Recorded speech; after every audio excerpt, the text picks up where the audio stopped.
Thanks again, Bree, for agreeing to be a part of our 25th anniversary celebration with the Adoption Center and being willing to share your story. So I'd love if we could just start by, just introducing yourself and telling us about your family and when your child joined your family. Okay, so I'm Bree, and I have a husband, my husband Collin, and we have two dogs, Odin and Rogue. And our daughter, Logan, joined our family in February of this year. So we brought her home at 1 week old, but we were in the hospital the whole time. My husband and I found out in May of 2020 that we weren't able to have children biologically. And so I think we found that out on May 7th, and by May 18th, we were signed up for the adoption process. So the poor man, I didn't give him much time to really think about what our next phase was going to be.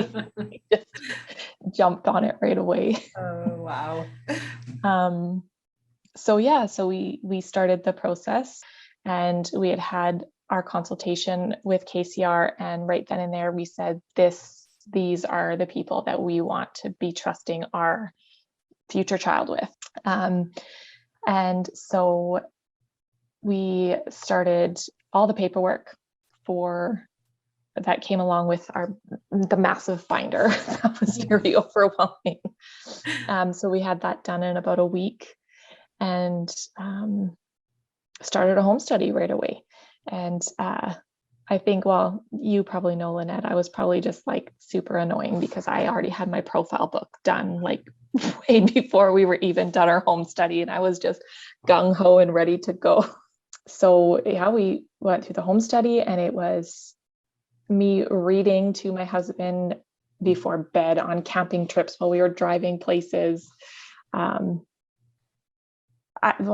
poor husband probably just thought I was insufferable during the whole time because I wouldn't let us go anywhere without a diaper bag and a car seat. My phone, I wouldn't put it on silent. It was always ready. I was afraid to miss a phone call. I think even at one point you were like, after 9:30, Bree, you can turn off your phone. You do not need to have it on. But yeah, it was wonderful. And then it happened. We got our phone call on February 18th from you calling us. And it was funny because when I answered the phone and I saw, so we knew that our profile was being viewed. And I saw your name and I was like, well, she usually emails when they have changed their mind or have chosen somebody else. So I knew right away. But I picked up the phone and it was funny because she's like, hi, Bree. And I was like, oh, well, this doesn't sound that great. Like, why are you calling me? But it was emotional, and it was just an amazing moment. And so baby was, which we thought due on March 16th. So we thought we had about a month. But there was something in me saying, no, this is going to happen very soon. So I started right away. I put the playpen at the front door. I put baby bag at the front door. I had my bags packed. I had the vehicle cleaned. Like I cleaned it top to bottom. I had everything ready to go. And sure enough, I get a text from you on February 24th. Do you have a moment to chat? And so birth mom had been induced, and I called my husband at work and I said, you need to get home now. We are heading out tonight. And he's like, babe, we won't be leaving until 7-8 o'clock at night. Like, that's ridiculous. We'll leave in the morning. Nope, we are leaving tonight. So we leave, and then sure enough, an hour outside of town, it's the worst snowstorm we've ever driven through in our life. Like watching the side of the road almost crashing. It was crazy. So we ended up stopping in the next town overnight. So we could have left the next morning, but whatever. And then getting a phone call in Clinton saying, baby's here, baby's born, but I'm going to get off the phone because I know you don't want to know the gender of the baby, and I'm going to let it slip. So yeah, and then so we had the birth parents had an amazing social worker who actually went above and beyond and found us a place to stay right near the hospital. So that night we actually went and met with the birth parents at 7 o'clock at night. And it was so special because birth mom was actually the one to tell us the gender of baby. And so we were in there in COVID. So I just wanted to give her the biggest hug, but we couldn't, and we all had masks on. But the first thing she said is, "You are going to love her." And right away, like I just like let out a little scream, and I just burrowed into my husband's chest and just started crying. Like it was so special and so wonderful that they were able to be the ones to tell us that and see our excitement. And birth mom started crying, but I just wanted to hug her at that moment. Like Right. it was so hard with COVID. And then, so 16 hours after our daughter was born, we were able to go meet her. She was in the NICU for a couple of days after birth, just with her sugar levels were off, and they just wanted to monitor her. So it was amazing. We walked in, and again, the hospital social workers went above and beyond, because even the birth parents weren't allowed to go into the NICU at the same time to see Logan, but Collin and I were able to go in together, which was amazing, because if we would have had to go in separately, it just would have been just not the same experience meeting our child not together. No, exactly. Yeah. So she was crying when we got in there, and then as soon as I held her little finger and started like shh, shh, shh, she just settled right down and was so calm. Like she knew we were going to be a major part of her life. Wow. And it was just amazing.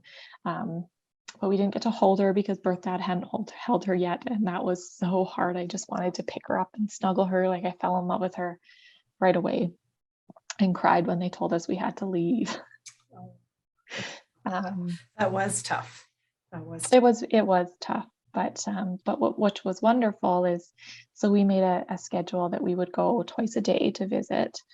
And so the one day we were supposed to go at, I think 10 or 11, and then the birth parents had said they just weren't ready for us, so to come a little bit later. And so my husband and I had decided to go for a nice little walk at a local trail, and we were halfway there, and the social worker called and said, "It's time for Logan to feed, and the birth parents want to know if you want to come and feed her." And we have never turned around on a highway so flippin' fast. It was amazing. And it was oh, actually, sorry, I forgot to say in naming her. So baby girl was on her birth card, everything. So they left it for us to name her. So they had asked us what we were naming her, and we had said Logan. And I think at first they were like, "Logan for a girl? Okay, yeah, we like it." Cool. And we had said, "But we don't have a middle name for her, and we would love if you would choose her middle name." So we left that with them for about a day, and the next day we came in and they chose her middle names, and they were named after family members. So I feel like Logan will always have that connection to her birth family, and we'll always tell her where her middle names came from, and that she was named after a great aunt and her grandma on her birth side. And I feel like that'll be a really good connection for her. And I think it was super special for the birth parents as well. I was just going to say that, like, how special and great of you to be able to give them that opportunity, because I know not everybody ends up having that opportunity. And what a great story for Logan to now have. Great. So Yeah. I mean, from this whole process, so my husband and I, when we first started the home study, we did not like the idea of an open adoption. We were so against it. We were so scared that one day our child would decide that, oh, I want to run away from mom and dad's house, so I'm going to go see my other mom and dad, and then just leave us. But after going through it and researching open adoption and hearing from adoptees who talk about the openness and the trauma from not knowing their birth family, we just embraced it full-heartedly. And we said, well, so Logan's birth parents are basically going to be an extension of our family. and we are going to love them like they are our family, because there's going to be no harm in Logan having double the love. Honestly, like what harm could that do her? So we actually, How are you feeling now about that? Like now, months and months later, now that you have her and you got to know the birth family. yeah, we have a shared photo album app on our phone. So I share photos of Logan quite regularly. So we had originally decided once a month we would send emails updates, and quite quickly in, I was like, I take cute photos of Logan all the time, and I just want to share them. So I share them whenever I have a cute photo. I'll share them and they email quite regularly and just ask questions, and they've sent up gifts for Logan, and as well as their extended family. So we actually just got an email yesterday that birth dad's mom is going to be sending up a bunch of things for Logan. And then we actually, even before everything was finalized, we went down to Vancouver and we visited with them and spent the day with them in Vancouver, which was super special and wonderful. So yeah. That's great. Great. So I've heard, one question I was going to ask is what was the highs, but I think that whole story must be your highs of the adoption, right? Process and everything. What about your lows? Like what would you say was the hardest part, whether it was from, the start of making that first phone call to the agency to today? What would you say were the hardest parts? Lows, I think one of them would have probably been that we were very raw in finding out that we couldn't have our own biological children when we started the process. So it was still very navigating those emotions on top of the emotions of adopting. So that was really hard. And I think going, like, if we could do the whole process over again, I probably would have gotten us some emotional stuff around that first. But I mean, everything happens for a reason. Logan is our baby. All the stars like seriously aligned for her. So that I would never change. But I would say that the hardest part for both of us and was being down in Victoria. That was like, when we had Logan in the car and we were leaving, and we both looked at each other and we said, we can't do this again. Whether that changes because now we're 8 months in and we're super happy, like that might change again, because I'm already like baby number 2. But it was really hard because the reality is you have your baby, and the chances of birth mom saying I'm taking her home were very, very high. So for us, we got a call from the social worker on the 3rd day, I think it was, saying that the birth parents had asked us not to come to the hospital that day.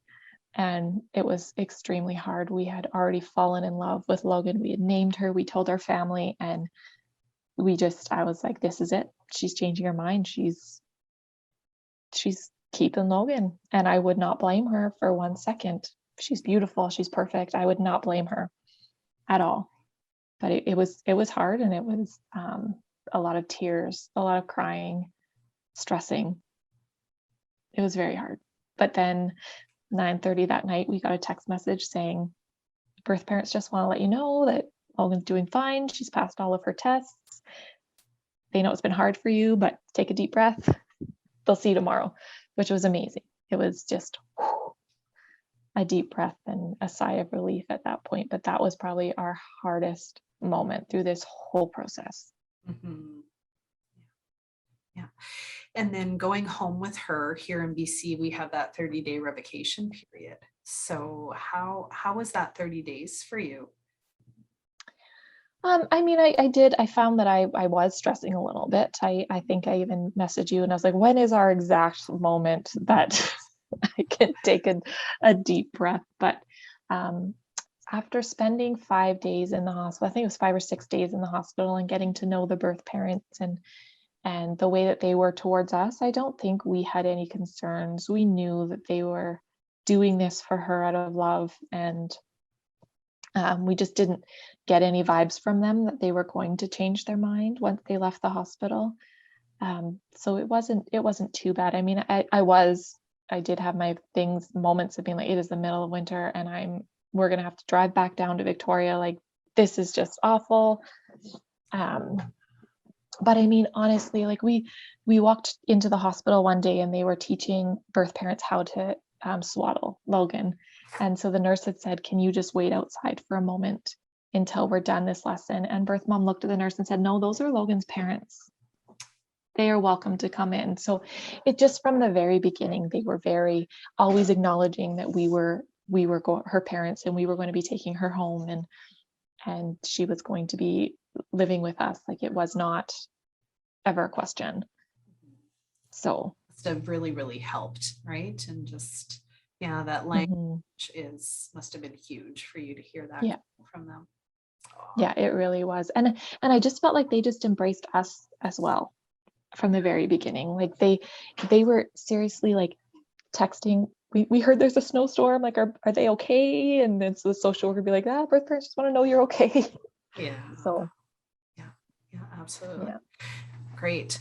And while we are talking, I know you've kept in touch with them and you've chatted with them and you've messages, but would you be able to share with us like what you say to them, or what you would say to them? Oh God, it's so hard. Like, what do you even say to the people who gave you their whole world? Like, thank you just doesn't seem enough. Like, it really doesn't. It's hard. So I think that all we can really do is we keep in contact, and we share images, and we chat, and we'll probably start FaceTiming pretty soon here, and send a Christmas gift, or we actually every birthdays we send them like special emails on birthdays, or on birth parents day or birth mothers day. So, but my love language is showing it through gifting and through that. So but it's hard because we said thank you so many times, and every time they come back and say no thank you, like, it's amazing to see how happy Logan is, and that's amazing for us. So it's, I don't know, that one I had a tough time with. What do you say to them? The gifts that you are both giving to one another, right, through adoption, I think is, a lot of people don't realize that it's on both sides, that you're so thankful to birth parents, but they're so thankful you needed them as much as they needed you. And I think that's huge. A lot of people realize, right? Yeah, absolutely. Yeah, and the really neat thing actually is so they had gotten, I think, a stack of 7 to 8 profile books to view, and ours was on the very top. So we had only been live to birth parents for 4 months. These were the very first birth parents that were viewing our profile, and ours was the first one they looked at, and they didn't look at any more. Wow. Right then and there, they said, this is it. So it's really neat. Connection, right? It is. It's that red thread connection that we talk about a lot in adoption, right? Yeah. Absolutely. What about for other families that are considering adoption, or families that are waiting to adopt, or families who have just brought their child home? Do you have any advice for other families? My advice, I guess, would more be for like families who are just starting the process, so the home study, and have just signed up. And I have a few things. One is, take a week off work when you get that first book and have all that paperwork to do, because I didn't, and I tried to work full time as well as get all that done as soon as possible. And I had breakdowns over Zoom in meetings and would have to just turn off my camera because I was so overwhelmed. So that would be my biggest one, is take time off work to get that done, because it is emotional. It's a very emotional process. But also just trust the process, trust the whole process, trust the team that's behind you, that they're doing everything humanly possible to get you matched But also, like, I would say join support groups, talk to other people who have also adopted, and who are also maybe in the same process as you, because you can have your family and you have your friends, but if none of them have ever been through an adoption process, it's really hard for them to support you. So be honest with them and tell them what you need, even if it's as much as saying, no, they're not giving up their children, they're placing their children, like educating them on the right things to say, because I found that at the beginning I would get angry when my family was using the wrong words or saying the wrong things. But it was a realization for me that this is a learning curve for them too. They don't know the proper things to say. They don't know the process either. Just as much as I'm learning, they're learning. So educating family along with you. And you know what I found is they wanted to learn. They wanted to know as well. And they were curious as well. So that was big for me as well. And then also, it's okay if you have to remove yourself from a situation where there's a baby shower happening, or people are talking about their kids, about how frustrating their kids are, or, oh, kids are hard, and you just want a child so badly that it's hard to listen to people talk about those things. And it's okay to remove yourself. But on the flip side, it's also okay for them to have hard days. And so, I mean, I had to talk to my coworkers and just let them know there might be days that I do remove myself. It doesn't mean you can't talk about your kids. Like, talk about your kids and talk about your hard days, because just because I don't have one right now doesn't mean I won't one day. So even just having those realizations. But I would also say to families going through this process that it is hard, it is emotional. You are going to have thoughts and emotions, and it's okay. All of that is okay to have those thoughts. And I feel like a lot of the times, like at the very beginning, I thought that my feelings were petty, my feelings weren't valid. But the more and more you start talking to other people who have also gone through the adoption process, you know that you're not alone, that they're completely valid. So that's why I say join those support groups, talk to other people, so that you know that you're not alone. That is so important. And thank you for sharing that about yourself and for giving that advice, because I think that's so important for everybody. That's just, especially like you said, just starting that process, or even those who are waiting still, to be able to hear that they're not alone, but there are people who do understand, and people who are willing to try to understand too, as long as we talk. Well, it would be hard to, I would imagine, well, it is hard going through the process, but feeling alone in it would be so hard. So yeah, you've talked a little bit about your experience with the adoption center, but yeah, would just love to, if you could just kind of recap that, what your experience with the adoption center of BC was like. I mean, it was nothing short of amazing for us. Our whole entire experience, we felt like family. We felt, like I said, from the moment we had our consultation, it was invested in us expanding our family. And it wasn't just, this is my job, I help people start families. Like, it was, I'm here for you and whatever you need. And it was just, the whole thing was just absolutely amazing.